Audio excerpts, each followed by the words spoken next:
Hello and welcome to this candid conversation.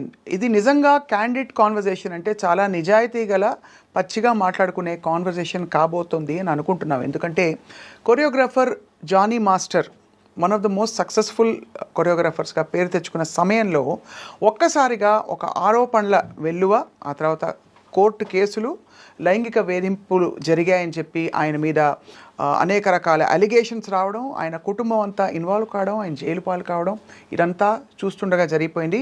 ఇండస్ట్రీలో వాతావరణంపై కూడా అనేక ప్రశ్నలు వచ్చాయి. ఇవాళ స్వయానా జానీ మాస్టర్ గారి భార్య సుమలత మనతో ఉన్నారు.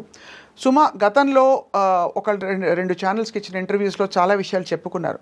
కానీ ఈ ఇష్యూ జరిగిన తర్వాత తను మాట్లాడుతున్న మొట్టమొదటి ఇంటర్వ్యూ ఈ ఐ డ్రీమ్ సాక్షిగా ఇవాళ. సో సుమలత గారితో మాట్లాడబోతున్నాం. ఏం జరుగుతోంది, దీని పర్యవసానాలు ఏ విధంగా ఉండబోతున్నాయి ముందు అని చెప్పి. Sumalatha garu, thank you so much for joining us. నమస్తే. Thank you. నమస్తే. ఎలా ఉన్నారు మీరు? బాగున్నాను. మీరు బాగున్నారా? అందరం బాగున్నాం భగవంతుడి దయ వల్ల. సో ఇప్పుడు ఎలా ఉన్నారు మీరు? జరిగిన సంఘటన నుంచి కోలుకుంటున్నారా? ఇది ఇంకా కూడా ఒక విధమైన బాధ, మీకు ఏ వైపు నుంచి చూసినా మీకైతే ఒక భార్యగా చాలా బాధాకరమైన విషయం. ఇప్పుడు అంటే మళ్ళీ గెట్ బ్యాక్ టు వర్క్ అయ్యింది, వర్క్ చేస్తున్నారు, పిల్లలు మళ్ళీ నార్మల్ అయ్యారు. సో కోర్టులో ఉంది కాబట్టి కొంచెం అది వచ్చినంత వరకు అదైతే ఉంటుంది. అంటే మనం ఏం తప్పు చేయలేదు, కానీ ఈ అనవసరంగా ఈ కోర్టులు ఇవి తిరగాల్సి వస్తుంది కదా. సో అదొకటి కొంచెం డిస్టర్బెన్స్గా ఉంటుంది. మేము వర్క్ అనేది కొంచెం డిస్టర్బ్ అవుతూ ఉంటుంది, వెళ్తూ ఉండాలి, వస్తూ ఉండాలి, అదొకటి అంతే.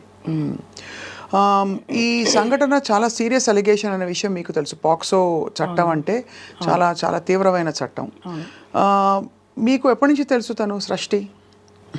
నాకు తను టీ షోలో చూసింది. అప్పుడే నేను మాస్టర్ ఎప్పుడైతే తను షూట్కి తీసుకున్నారో అప్పటి నుంచి తను నాకు తెలుసు. ఇందులో ఫ్రాంక్గా మాట్లాడుకుంటున్నాం కాబట్టి సుమలత, మీకు ఎక్కడైనా ఇబ్బంది కలిగే క్వశ్చన్స్ ఉంటే నాకు నిర్మోహమాటంగా మీరు చెప్పచ్చు. 2-3 యాంగిల్స్ ఉన్నాయి ఇందులో. ఒకటి, తను మైనర్గా ఉన్నప్పుడు లైంగిక వేధింపులు జరిగాయని చెప్పి, ఆ తర్వాత అది కొనసాగిందని చెప్పి సృష్టి చేసిన ఆరోపణలు. రెండోది, వీళ్ళిద్దరూ చాలా మంచి కొరియోగ్రఫీ పేరుగా కొనసాగడం, ఇండస్ట్రీలో చాలా పాటలకి కలిసి వాళ్ళు చేసిన రీల్స్ కూడా చూస్తే కనిపిస్తాయి. అంటే ఎక్కడో మధ్యలో సఖ్యత గల ఒక అనుబంధం ఉంది ఇద్దరి మధ్య అని తెలిసింది.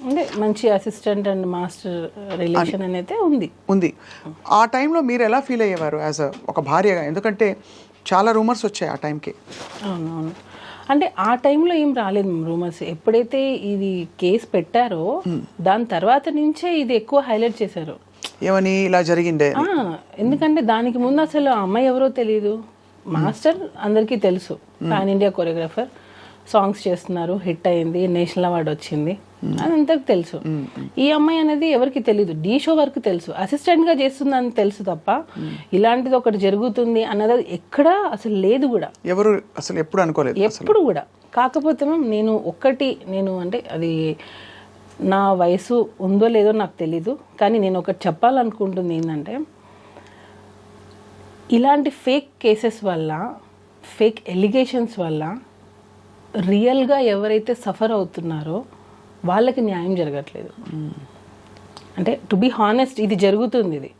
అది పులి కథ అంటారు కదా, 2 సార్లు పులి వచ్చింది అని అంటే 3సారి నిజంగా వచ్చినా నమ్మరు. అట్లాగా ఈ ఫేక్ కేసెస్ పెట్టడం వల్ల రియల్ విక్టిమ్స్ అనే వాళ్ళు బయటికి చెప్పుకోలేకపోతున్నారు, బయటికి రాలేకపోతున్నారు, వాళ్ళకి న్యాయం జరగట్లేదు. నేను ఇది ఫీల్ అయింది. రియల్గా ఎవరైతే ఉంటారో విక్టిమ్స్, రియల్ విక్టిమ్స్ ఎవరైతే ఉన్నారో వాళ్ళకి న్యాయం జరగాలి. ఇట్లా నాకు తెలిసి కంప్లీట్గా ఇది ఫేక్ ఎలిగేషన్, ఫేక్ కేస్. నేను కంప్లీట్గా దీన్ని ఖండిస్తాను టోటల్గా. మధ్యలో ఇచ్చిన ఒక ఇంటర్వ్యూలో ఇద్దరి మధ్య ఒక అనుబంధం ఉండేది, భార్యగా మీరు తట్టుకుని భరించాల్సి నిలబడాల్సి వచ్చింది తప్ప ఏమీ లేదు. ఎక్కడ అసలు ఉంటే కదా నేను చెప్పడానికి. ఇప్పుడు అనుబంధం అని అంటే ఇన్ ద సెన్స్ అసిస్టెంట్కి మాస్టర్కి ఒక కొరియోగ్రాఫర్ అసిస్టెంట్ కొరియోగ్రఫర్ అనే రిలేషన్ అన్నప్పుడు ఇప్పుడు నేను చెప్పింది మీరు నాకు ఎగ్జిక్యూట్ చేస్తారు నేను ఏమైతే చేస్తానో. సో ఆ టైంలో ఇప్పుడు నాకు మీ డాన్స్ నచ్చచ్చు, అందరికంటే అసిస్టెంట్గా మీరు బాగా చేసి ఉండొచ్చు, దానివల్ల మీకు ఇంపార్టెన్స్ ఇచ్చి ఉండొచ్చు. సో అది ఎక్కడైనా జరుగుతుంది. ఇప్పుడు హార్డ్ వర్క్ ఎవరైతే ఎక్కువ చేస్తారో వాళ్ళకి ఖచ్చితంగా ఇంపార్టెన్స్ అనేది ఇస్తారు. దాన్ని మనం అడ్వాంటేజ్ తీసుకొని నాకు అది కంటిన్యూగా కావాలి, ఎప్పటికీ కావాలి అని అనుకోవడం తప్పు అంటున్నాను నేను. సో ఎక్స్పెక్టేషన్స్ అనేవి రానప్పుడే ఇలాంటివి వస్తాయి. అంటే ఎక్స్పెక్టేషన్ ఎవరి ఎక్స్పెక్టేషన్? అసిస్టెంట్ ఎక్స్పెక్టేషన్ ఉంటేనే కదా. ఇప్పుడు నీకు ఇంపార్టెన్స్ ఇచ్చారు, ఎంతవరకు ఇచ్చారు అంతవరకే నువ్వు యూజ్ చేసుకోవాలి. దానికి మించి నాకు ఇక్కడ ఇచ్చారు కదా, సో ఇది నాకు లైఫ్ లాంగ్ కావాలి, లైఫ్ లాంగ్ నాకు ఇంపార్టెన్స్ కావాలి, ఎక్కడ వెళ్ళినా నేనే ఉండాలి అని అనుకోవడం తప్పు. సో అలా ఇంపార్టెన్స్ ఇవ్వలేదు కాబట్టి ఒక్కసారిగా తను తిరగబడిందని మీ అభిప్రాయం. ఎగ్జాక్ట్లీ అదే. కానీ అంత సీరియస్ అలిగేషన్స్, అది కూడా ఇది ఒక ఏదో సైడ్లో వెళ్ళిపోయే విషయం కాదు. ఒక పెద్ద కొరియోగ్రాఫర్ పెద్ద పెద్ద హీరోలకి కొరియోగ్రాఫ్ చేసిన వ్యక్తి. ప్రాబ్లము ఇప్పుడు చిన్న పెద్ద అనేది ఎక్కడ లేదు. కొరియోగ్రఫరే, కాకపోతే పేరున్న కొరియోగ్రఫర్, అంటే లైట్లో ఉన్న కొరియోగ్రఫర్. చాలా మంది కొరియోగ్రఫర్స్ ఉన్నారు, టాలెంట్ ఉండి బయటికి రాని వాళ్ళు ఉన్నారు. ఇప్పుడు వాళ్ళ మీద మనం ఏమైనా ఎలిగేషన్ చేస్తే బయటకు వస్తాయా? మీడియాలో చేయరు కదా. ఒక పేరున్న కొరియోగ్రఫర్ మీద పెడితేనే కదా మనం బయటకు వస్తాము. జస్ట్ కెరియర్ని ముందుకు తీసుకెళ్ళడానికి ఒక ఆడపిల్ల బయటికి వచ్చి తన 17 ఏళ్ల వయసులో జరిగిన ఒక విషయం అని చెప్తూ ఇంత పెద్ద విషయాన్ని తన ఆల్మోస్ట్ తన శీలాన్ని అన్నిటినీ బయట పెట్టుకుంటుందా? మ్యామ్ ఒకటి చెప్తాను మ్యామ్. ఇప్పుడు ఫోక్సో అనేది 16 years, అంటే అండర్ 18. ఇది నేను చెప్పచ్చో లేదో నాకు తెలీదు. నేను ఈ కేసు గురించి మాట్లాడట్లా, జనరల్ టాపిక్ గురించి జనరల్గా నేను చెప్పాలనుకుంటున్నాను. అండర్ 16 అంటే మైనర్. 16 yearsలో ఒక ఆడపిల్లకి నిజంగా సెక్షువల్ హెరాస్మెంట్ జరిగింది అనుకోండి. 16 years, 17th year, 18th year, 19th year, 18కి నువ్వు మేజర్, 18, 19, 20, 21, ఆల్మోస్ట్ 6 years. 6 years నిజంగా ఒక అమ్మాయికి ఇంత హెరాస్మెంట్ జరుగుతుంటే ఈ రోజుల్లో పేరెంట్స్ కొడితేనే బయటకు వచ్చేస్తున్నారు. పేరెంట్స్ కొడితేనే ఇంట్లో పేరెంట్స్కి అగెనెస్ట్గా మాట్లాడుతున్నారు, నువ్వు నన్ను ఎందుకు కొడుతున్నావు అని. అలాంటిది ఇన్ని ఇయర్స్ నువ్వు ఇంత హెరాస్మెంట్ జరుగుతుంటే అసలు ఉంటుందా? ఒక ఆడపిల్ల ఉంటుంది అంటే ఇయర్స్ తరబడి హెరాస్మెంట్ అంటే వాతావరణంలో ఎలాంటి ఒత్తిడి ఉంది అంటే అది నేను తలగ్గకపోతే ఆ టర్మ్స్ అండ్ కండిషన్స్కి నా కెరియరు నేనంతా పణంగా పెట్టి బయటకు వచ్చేసిన ఇదంతా వేస్ట్ అయిపోతుంది కాబట్టి భరిస్తూ ఉన్నాను. ఒక పాయింట్ అయ్యాక ఇంకా భరించలేని తను నాకు కూడా ధైర్యం వచ్చి నేను బయటకు వచ్చానని చెప్తుంటాను. జానీ మాస్టర్ చాలా మంది జనాల మధ్యలో పెరిగారు. నాకు ఇది క్వశ్చన్ అడుగుతుంటే కూడా నాకు అంటే ఇంత హెరాస్మెంట్ చేస్తారు జానీ మాస్టర్ అని అంటేనే అది ఆలోచించాల్సిన విషయం అది. ఎందుకనంటే తను 2000లో 2001లో వచ్చేసారు హైదరాబాద్కి. దానికి ముందు నుంచే డాన్స్ ఫీల్డ్లో ఉన్నారు.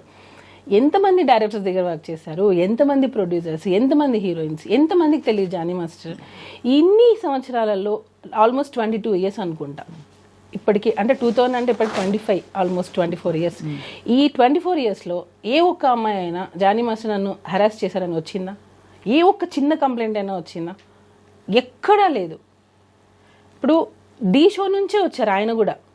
ఏదున్నా స్ట్రైట్ ఫార్వర్డ్గా ఉంటే ఇది నిజం, ఇది జడ్జిమెంట్ కూడా ఆయన అందరూ జడ్జెస్ ఎలా ఇచ్చారనేది నాకు తెలియదు. మాస్టర్ మాత్రం బాగుందంటే బాగుంది, బాగాలేదంటే బాగాలేదు. ఇన్ని ఇయర్స్ సినిమా ఇండస్ట్రీలో 24 years ఆల్మోస్ట్ ఈ కేసు పెట్టే వరకు 24 years మధ్యలో పెరిగిన ఈ జానీ మాస్టర్ అనే అతను మన ముందు అంటే నా ముందు అంటే చాలామంది ముందు పెరిగారు. ఆయన కెరియరే అలా డిజైన్ అయితే వచ్చింది, కష్టపడి వచ్చారు, ఎటువంటి బ్యాక్గ్రౌండ్ లేదు, ఒట్టి కష్టంతో నమ్ముకొని వచ్చారు. అలాంటి పర్సన్ ఒక అమ్మాయిని మాత్రమే ఇంత హెరాస్ చేశారు అని అంటే అది నమ్మశక్యంగా ఉందా అసలు? ఒక చిన్న లాజిక్ అంటే ఇంతమంది అమ్మాయిలు మరి ఏ ఒక్క అమ్మాయి ఎందుకు మధ్యలో రాలేదు, ఈ అమ్మాయి ఎందుకు వచ్చింది ఇన్ని రోజుల తర్వాత? అంటే ఇంకొకటి హనీ మాస్టర్ కూడా వర్క్ చేశారు. Honey master already press meet పెట్టి చెప్పేశారు, నేను వర్క్ చేసిన రోజులు నాకు ఎటువంటి హెరాస్మెంట్ జరగలేదు, నేను ఎప్పుడు అది ఫేస్ చేయలేదు. ఇంకా దర్శిని అనే అమ్మాయి, ఈ సృష్టి వర్మ అనే అమ్మాయి పనిచేసినప్పుడే దర్శిని వర్క్ చేసింది. దర్శినికి కూడా ఎప్పుడు అలాంటిది ఫేస్ చేయలేదు. మనము ఇప్పుడు నేను మీతో ఇంటర్వ్యూ చేస్తున్నానంటే కెమెరామెన్స్ ఉంటారు, పక్కన పిఆర్ చాలామంది ఉంటారు. ఇంతమందిని చేసుకొని నేను మిమ్మల్ని హెరాస్ చేశానని అంటే అది ఎలా పాసిబుల్? అది ఎలా నమ్మగలుగుతాం మనం? చెప్పండి. ఒక్కసారైనా నువ్వు ఒకరికి చెప్పుకోలేకపోయావా? అంటే మీరు అంటున్నది హెరాస్మెంట్ జరిగి ఉంటే అన్ని సంవత్సరాల పాటు ఎందుకు అది హెరాస్మెంట్ అని పరిగణించి ఒక అంటే ఆడపిల్లలకి మామూలుగా ఏది బౌండరీసో ఏది నార్మ్సో కొంత తెలుసుకోవడానికి టైం పడుతుంది. కొంత టైం అంటే ఇది ఇది ఇది ప్రస్తుతం వినబడుతున్న ఒక చాలా ఇంపార్టెంట్ పాయింట్ కాబట్టి అడుగుతున్నాను సులత గారు. దట్ ధైర్యంగా బయటికి వచ్చి ఎస్ ఇది జరుగుతున్నది. ఎందుకంటే పిల్లలకు కూడా ఎలా అయితే గుడ్ టచ్ బ్యాడ్ టచ్ మనం పెరిగిన వాతావరణాన్ని బట్టి ఇది ఒక అనుబంధం ఒక రిలేషన్షిప్ ఏర్పడిందా లేక నేను హెరాస్మెంట్కి గురవుతున్నాను. హెరాస్మెంట్ అని ఎందుకు అంటారు? ఒక విధమైన పవర్ కెరియర్ని ఇన్ఫ్లుయెన్స్ చేసే పవర్ ఉంటే అది హెరాస్మెంట్గా మారిపోతుంది. సపోజ్ వాళ్ళిద్దరు ఇష్టపూరితంగా ఇద్దరైనా సరే ఇష్టపూరితంగా రిలేషన్షిప్ ఉందనుకోండి, హెరాస్మెంట్ అనరు కదా, అనరు. అట్మోస్ట్ వాళ్ళు మైనర్ పిల్ల అయితే డెఫినెట్గా ఇండిపెండెంట్గా కూడా వాళ్ళ మీద చర్యలు తీసుకోవచ్చు. ఇక్కడ అమ్మాయి మేజర్ అయింది. సో ఇన్ని రోజుల తర్వాత తన కెరియర్ని కూడా దాదాపు పక్కన పెట్టేసి తను బయటకు వచ్చిందంటే మీరు ఏం అనుమానిస్తున్నారు సుమా, చెప్పండి. మ్యామ్ టోటల్లీ నేను ఏం చెప్పాలనుకున్నా అంటే ఆ అమ్మాయి 2023 ఫెబ్ లాస్ట్ మా దగ్గర వర్క్ చేసింది. 2023 ఫెబ్లో తను 2023లో తను మాస్టర్ దగ్గర నుంచి వెళ్ళిపోయింది. అంటే 2024 అయిపోయింది. తను కేసు పెట్టింది అప్పుడు ఆగస్టు సెప్టెంబర్ 2024 సెప్టెంబర్. అంటే 1.5 years పెట్టలేదు అంటున్నారు. 1.5 year అమ్మాయి మన దగ్గర నుంచి వర్క్ నుంచి వెళ్ళిపోయింది. మన దగ్గర లేదు టోటల్. కానీ తను రెఫర్ చేసింది మాత్రం అప్పుడు జరిగిన సంఘటనే కదా మెయిన్గా. నువ్వు ఇన్ని రోజులు ఎందుకు ఆగేవు మరి? ఈ 1.5 year గ్యాప్ ప్లస్ దానికి ముందు సంవత్సరాలు ఎందుకు ఆగేవు? సరే నీ కెరియర్ కోసం నువ్వు ఉన్నా అంటున్నావు కదా, మరి నీ కెరియర్ నువ్వు చూసుకున్నావు, అప్పుడు నీ సెల్ఫ్ రెస్పెక్ట్ ఏమైంది?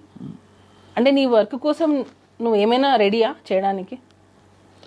అంటే మీరు అడిగేది వర్కౌట్ అయినంత వరకు ఊరుకుని ఒకవేళ ఉండి ఉంటే అని ఆ తర్వాత ఎందుకు ప్రశ్నిస్తున్నారు అని అడుగుతున్నారు. వెళ్ళిపోయావు నువ్వు 1 year మోర్ దాన్ 1 year వెళ్ళిపోయావు.